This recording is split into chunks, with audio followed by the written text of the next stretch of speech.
When I started making our line of wing bags and accessories, I dramatically underestimated how much sewing machine I needed. It took a little while, but I found our Sailrite Fabricator machine and went industrial. The Fabricator is made of 90-some pounds of cast iron and steel. Plus, this is an all-mechanical machine. The only thing electric on here is the motor and the light. Nope, no computer in here either.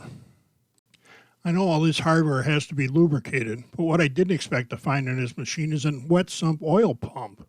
That pump needs to be fed something, so we have an oil pan underneath this machine. And that means that in addition to doing some oiling by hand, we have to change the oil in this pan. Since machines like this are meant to work with fabrics, they don't use regular motor oil. They use a formulated mineral oil.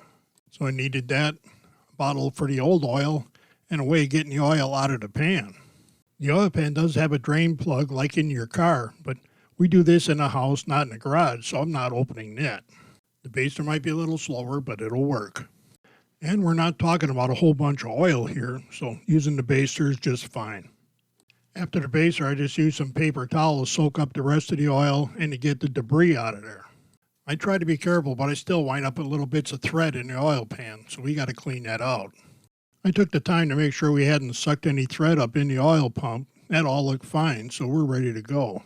It doesn't take real long, and we got the pan all spiffy looking.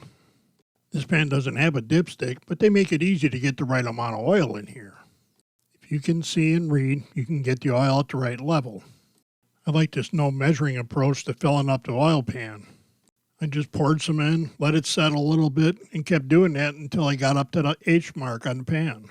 Sometimes you just got to admire my grasp of the obvious. I've built a bunch of car engines over the years, so I just assume that we can go past that H mark a little bit to fill up the galleys.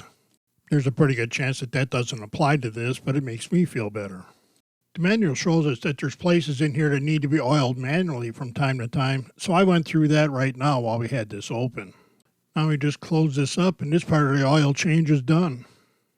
And the last step for me is just to run some stitches around a piece of scrap just to make sure we got the oil worked into everything. With all of this iron and steel, I figure if we keep it lubricated and change the oil every now and then, this thing's going to last longer than I will. I'm already 70-something, but I want to stick around for 20 years and see if I can wear this thing out.